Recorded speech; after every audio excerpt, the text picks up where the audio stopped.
Assalamualaikum warahmatullahi wabarakatuh. Waalaikumsalam warahmatullahi Waalaikumsalam wabarakatuh. warahmatullahi wabarakatuh. Alhamdulillahirabbil alamin. Wassalatu wassalamu asrofil anbiya'i wal mursalin wa ala alihi wa sahbihi ajmain. Puji syukur kita panjatkan kehadirat Allah Subhanahu wa taala yang telah memberikan kita kekuatan, kemudahan sehingga kita dapat berkumpul pada acara presentasi pada kali hari ini. Sholawat serta salam kita panjatkan ke junjungan kita Habibana Nabiana Muhammad Sallallahu Alaihi Wasallam yang kita nantikan syafaatnya di yaumil qiyamah. Allahumma amin. Terima kasih saya ucapkan kepada Bapak Sarwoko, SAG, SKEP, NS, MKes, selaku dosen pembimbing mata pelajaran agama Islam, serta teman-teman yang saya banggakan dan saya cintai. Di sini kami dari kelompok 4 ingin menyampaikan hasil kerja dari kelompok kami tentang pandangan Islam mengenai buka plastik.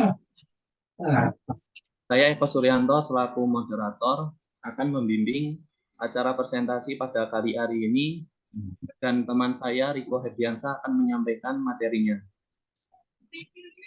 Sebelum kita memulai acara pada kali hari ini, marilah kita buka bersama-sama dengan membaca basmalah. Bismillahirrahmanirrahim. Tanpa mengurangi rasa hormat, tempat dan waktu kepada Mas Riko, saya persilakan.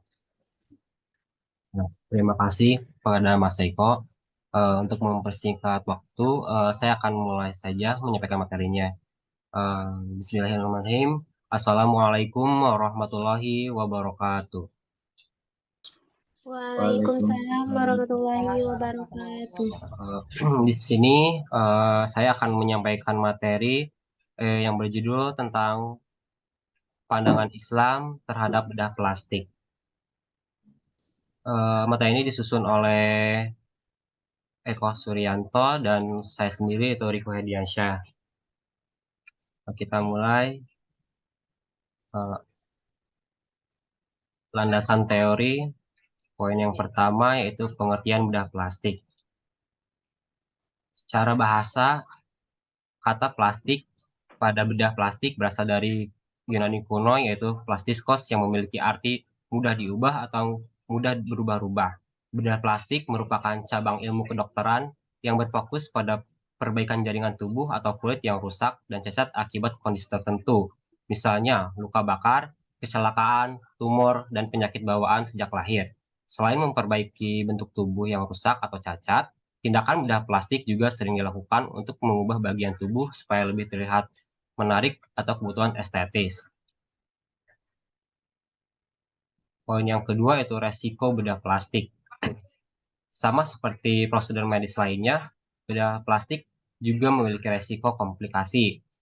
Di bawah ini adalah beberapa resiko yang dapat terjadi, antaranya yaitu kerusakan syaraf dan mati rasa, infeksi pada bagian tubuh yang dioperasi, bekas luka yang tak kunjung hilang, pendarahan setelah melakukan bedah plastik, munculnya memar atau terjadinya gumpalan darah pada bagian tubuh yang dioperasi atau disebut hematoma.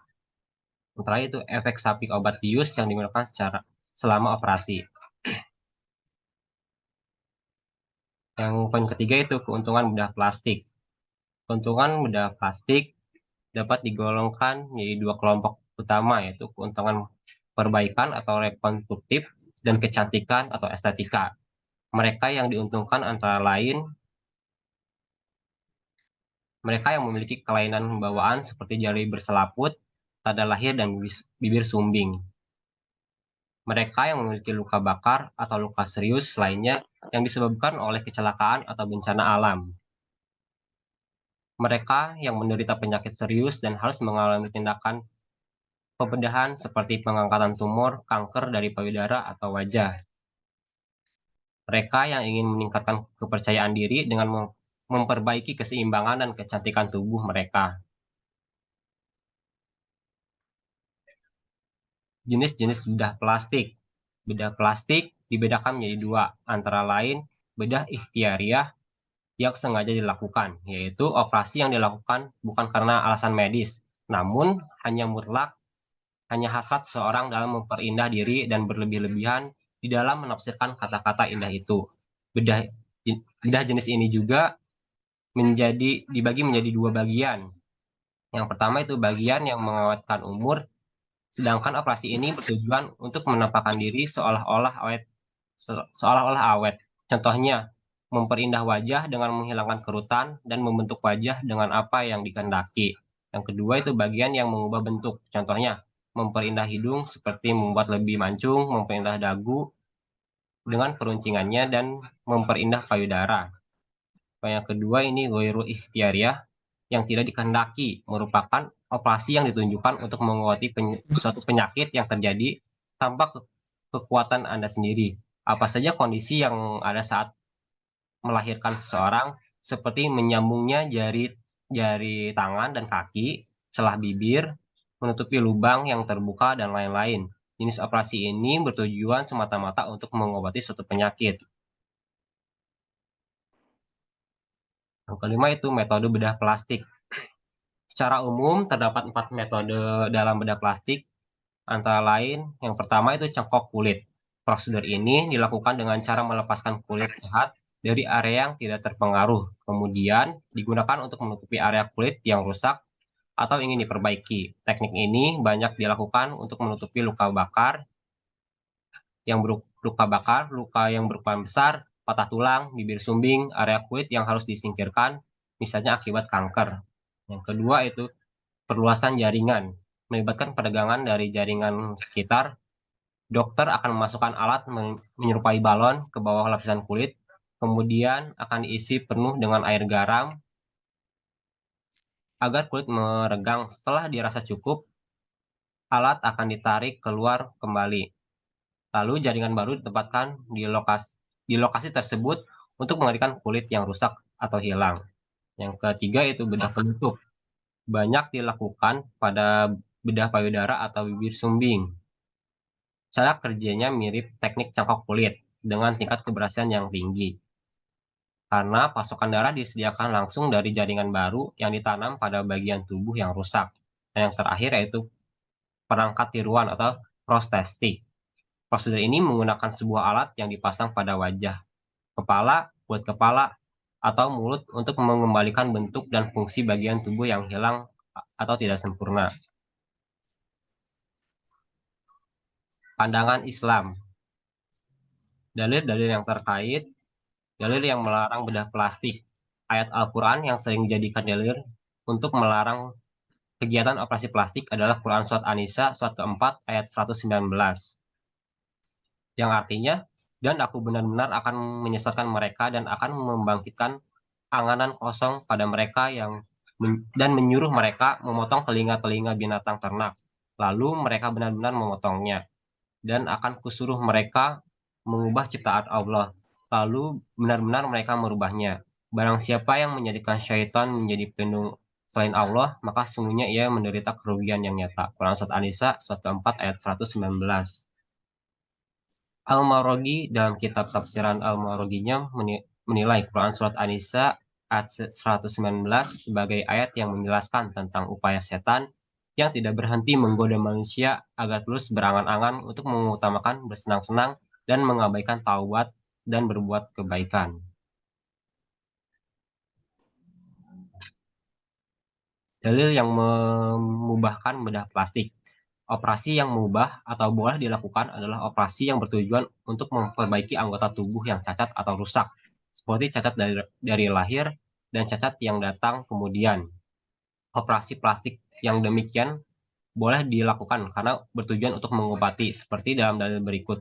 Wahai hamba-hamba Allah, berobatlah kalian karena sesungguhnya Allah tidak menurunkan suatu penyakit kecuali menurunkan pula obatnya. Hadis riwayat Tirmizi nomor 1961.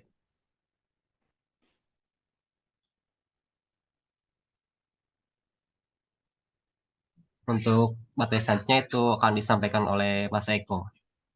Waktu dan Dua tempatnya sampai pandangan sini. para ulama, satu Syekh Wafa Az-Zuhaili mengatakan bahwa boleh memindah anggota badan dari satu tempat di tubuh seseorang ke tempat lain di tubuhnya. Sertai pertimbangan matang, manfaat yang diharapkan dari operasi semacam ini lebih unggul dibanding bahayanya. Disyaratkan pula operasi itu dilakukan untuk membentuk anggota badan yang hilang, untuk mengembalikannya ke bentuk semula, mengembalikan fungsinya, menghilangkan cacat, atau menghilangkan bentuk jelek yang membuat seseorang mengalami tekanan jiwa atau gangguan fisik. Lihat Syekh Wafa Al-Juhaili, Al-Fiqhul Islami wa Adilatul tanpa catatan tahun jilid 8 halaman 5124. Lanjut Mas Riko.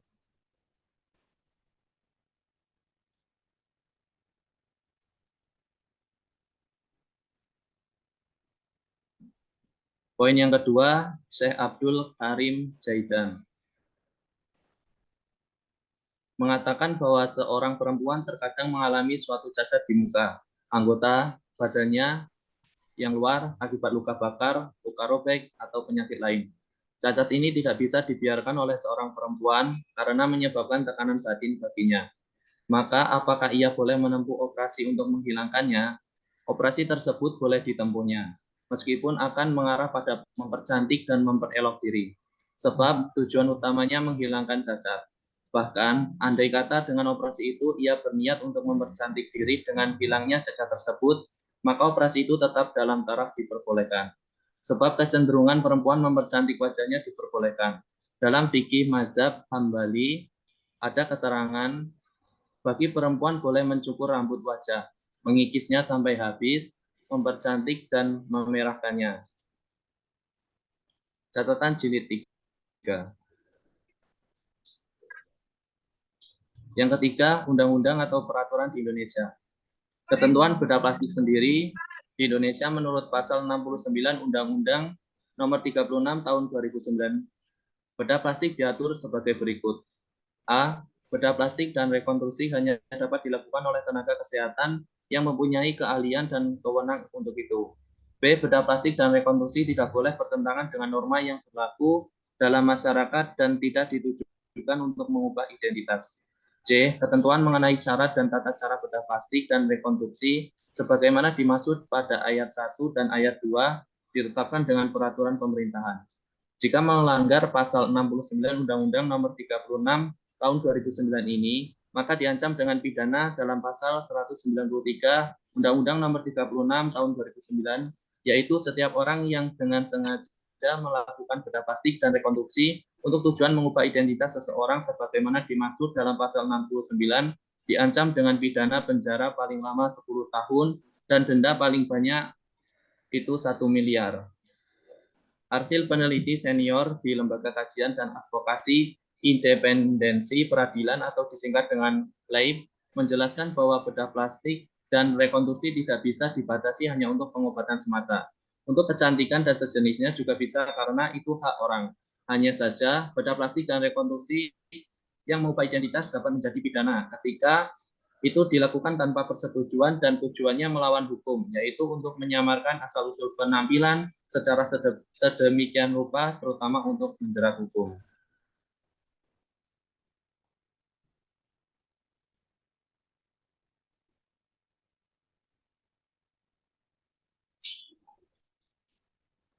Empat, pandangan kelompok. Atas dasar ayat Al-Quran dan hadis Nabi yang disebutkan di atas, para ahli hukum Islam menganggap semua operasi kecantikan haram, kecuali jika operasi dilakukan untuk memperbaiki cacat yang menyebabkan kesulitan bagi seorang secara fisik atau psikologi atau untuk meningkatkan kinerjanya.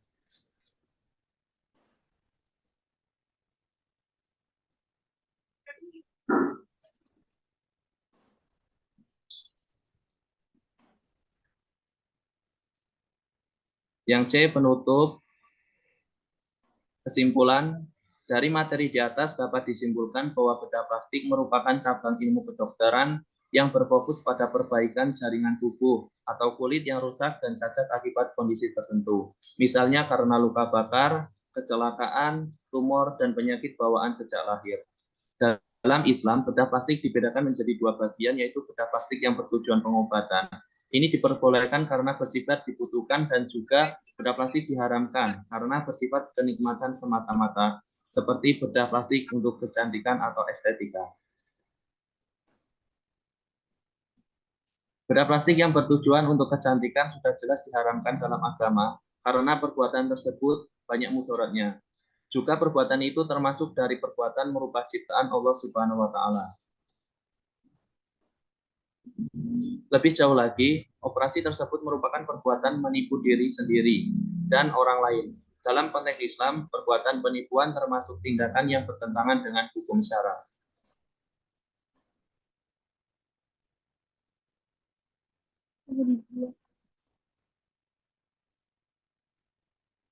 Demikian materi dari kelompok 4. Apakah dari kakak-kakak ada yang kurang jelas tentang yang kami sampaikan, Kak?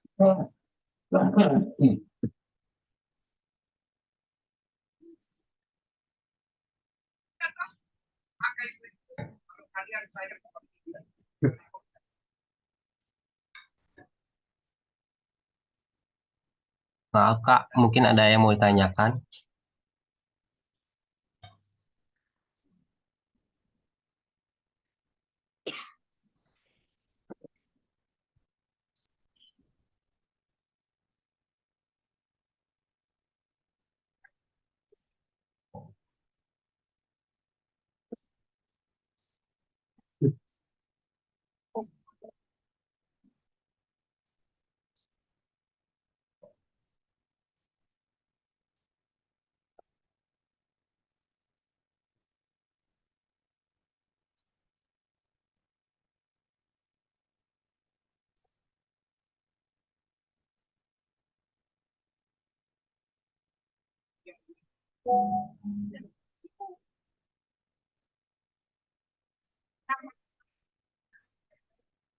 Apakah dari kakak-kakak ada yang mau dipertanyakan, Kak?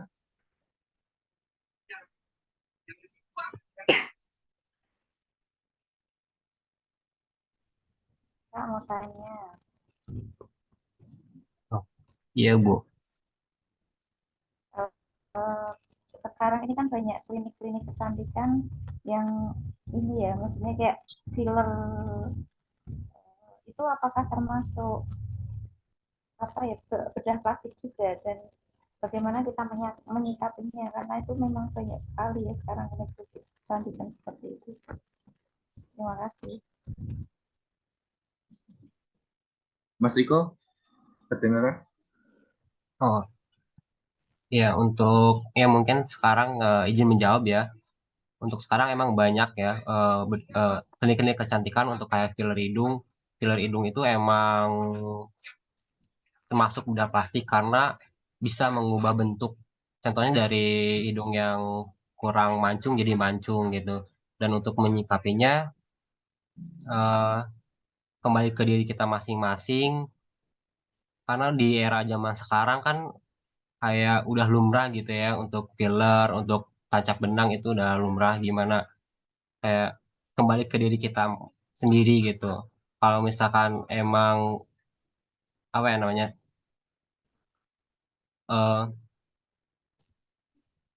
diri kita misalkan nganggap itu hal yang wajar ya itu mah kembali lagi ke diri kita masing-masing gitu. Tapi untuk dari pandangan Islam juga udah jelas kalau itu diharamkan gitu. Mungkin Mas Eko mau menambahkan. Iya, Bu Umi. Jadi kalau dalam klinik kecantikan itu kan tujuannya sudah jelas untuk mempercantik diri ya, Bu. Kalau dalam pandangan Islam tersebut dikatakan bahwa operasi itu diperbolehkan apabila tujuannya itu untuk mengobati gitu, Bu. Kalau untuk mempercantik diri itu jelas diharamkan. Begitu, Bu Umi. Apakah sudah bisa diterima jawabannya? Baik, sudah Mas, terima kasih.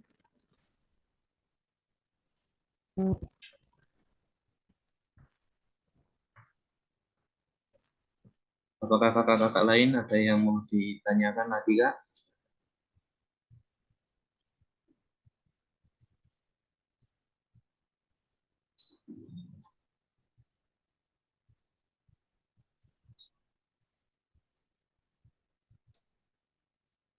Kak mau bertanya. Iya Kak Siti. Kan misal nih kan apa manusia itu banyak yang kurang puas gitu kan ya. Nah terus kalau misal apa melakukan operasi plastik, terus apakah ada eh misal nih operasi plastik hidung sekarang ya. Terus kurang puas operasi plastik bibir. Kurang puas lagi operasi plastik tirusin pipi kayak gitu kan. Terus ngebesarin kelopak mata gitulah. Pokoknya untuk mempercantik diri. Nah, kalau semisal berulang kali melakukan operasi itu apakah ada efek samping yang berkelanjutan? Apa maksudnya dampaknya gitu? Efek sampingnya.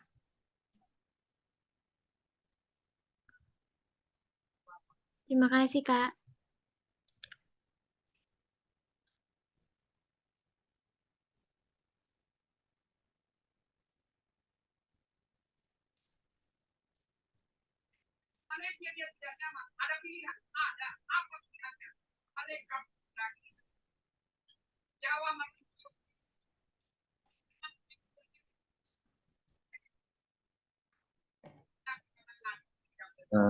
Baik Kak Siti, dalam tindakan operasi itu kan pasti menggunakan yang namanya bahan-bahan seperti kayak anestesi gitu ya Kak. Jadi menurut saya apabila operasi itu dilakukan secara terus-menerus itu akan menyebabkan misalnya wajah itu menyebabkan wajahnya membengkak, kemerahan atau rasa nyeri setelah pasca operasi gitu Kak. Selain resiko ini juga ada kemungkinan efek samping dari anestesi tersebut, tapi anestesi tersebut akan mereda dengan sendirinya begitu Kak. Berarti kalau nggak berulang kali nggak ada efek sampingnya ya, Kak? Eh, Dalam ketentuan perundang-undangan juga disebutkan tadi bahwa operasi plastik itu dilakukan oleh memang tenaga kesehatan yang memiliki ilmunya gitu Kak. Jadi tergantung kita operasinya itu di mana. Kalau seumpamanya kita operasi di tenaga kesehatan yang kurang tepat atau dalam istilah itu kayak operasinya gagal itu Kak, pasti ada efek sampingnya begitu Kak. Iya, iya, iya. Ngerti, ngerti, Kak. Oke, Kak. Makasih, Kak. Ya sama-sama Kak.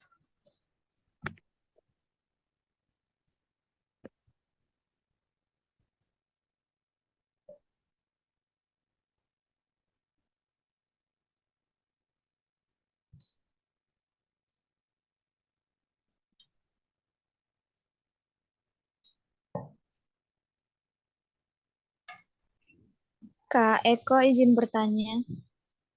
Iya Kak Naura. Gini ya Kak, kan kalau saya pernah lihat itu kayak di TV-TV gitu kan kadang ada operasi plastik gitu yang gagal. Nah itu apakah operasi yang gagal itu bisa diperbaiki lagi atau bagaimana ya Kak? Apa emang itu sudah permanen nggak bisa diganti lagi atau tidak bisa diperbaiki lagi atau bagaimana? Mohon penjelasannya. Terima kasih. Baik Kak Naura. Jadi operasi plastik itu sendiri itu memiliki dua tujuan ya Kak. Yang pertama itu untuk tujuan rekonstruksi, yang kedua untuk tujuan estetika. Jadi apabila seseorang melakukan operasi itu operasinya gagal, bisa diperbaiki lagi Kak. Karena dalam operasi itu, kenapa disebut operasi plastik? Karena itu operasinya itu bagian tubuh yang bisa dibentuk gitu Kak. Jadi operasi plastik itu bukan menggunakan alat plastik gitu kayak. Jadi kalau operasi plastik itu dilakukan oleh tubuh yang mudah dibentuk apabila salah dioperasi menurut saya masih bisa diperbaiki atau direkonstruksi begitu Kak. Mungkin Mas Riko mau menambahkan Mas? Oh iya, ya emang buat memperbaiki itu bisa, karena kan yang sudah dijelaskan dari tadi Mas Eko itu operasi bertujuan untuk rekonstruksi juga kan, jadi itu bisa diperbaiki. kayak contohnya ya salah satu artis kita mungkin udah kenal itu Luciana Luna itu udah beberapa kali oplas dan memperbaiki yang ada ya, memperbaiki kerusakan-kerusakan gitu pas operasi yang dulu-dulu.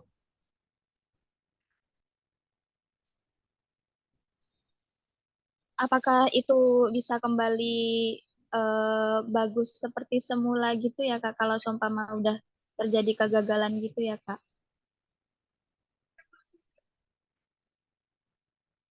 Oh, kalau untuk itu bisa kembali lagi. Karena kan kembali lagi ke awal itu kan untuk rekonstruksi untuk mengubah lagi itu bisa ke semula lagi. Baik Kak, terima kasih penjelasannya. Ya, sama-sama.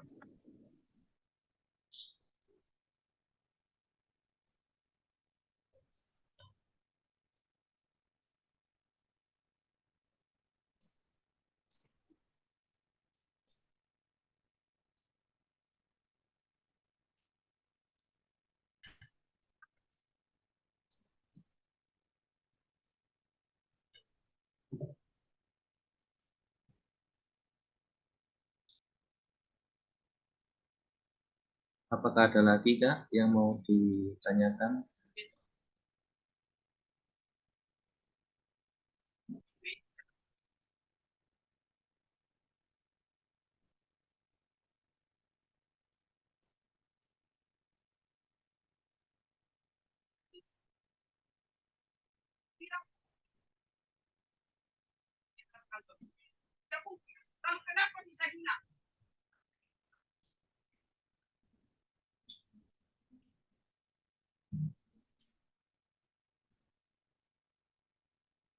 Apakah sudah cukup jelas Kak dari penjelasan yang kami sampaikan Kak?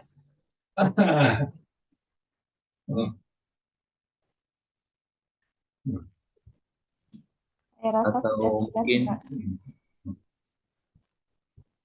mungkin Kak. dari kakak-kakak ada yang mau menambahkan Kak? Sekiranya kalau ada hal yang kurang. Sudah cukup, Kak. Sudah ya Kak? Sudah, Kak. Alhamdulillahirrahmanirrahim. Kalau sudah jelas, sebelumnya saya tutup presentasi kali ini ya Kak. Terima kasih Oke, sebelumnya Kak. kakak-kakak yang sudah menyempatkan waktunya untuk ikut dalam presentasi kali ini. Ada pepatah Mahatma Gandhi tentang masa depan berbunyi, masa depan tergantung apa yang kita laksanakan hari ini Kak. Apabila kita di sini untuk belajar bersama, maka kita sudah berada di tempat yang benar untuk melangkah satu langkah lebih maju menggapai masa depan. Begitu ya Kak. amin. Sebelumnya saya mohon maaf kalau ada kata-kata saya yang salah. Semuanya murni dari Allah Subhanahu wa taala. Kepada Allah saya mohon maghfirahnya. Saya akhiri. Wassalamualaikum warahmatullahi wabarakatuh. Waalaikumsalam. Waalaikumsalam Warahmatullahi warahmatullahi wabarakatuh. wabarakatuh.